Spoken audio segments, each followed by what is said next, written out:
Travis is going to poke a hole in the snow to show how this water is sitting on top of it. Trav, go.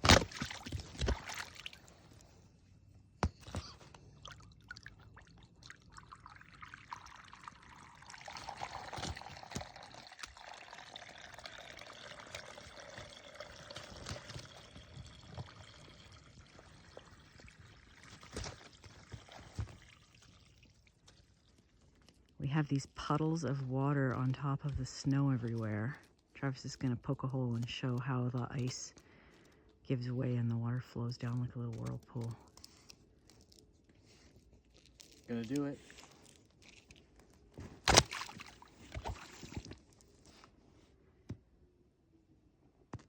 Surprising how much water there is sitting in these pools.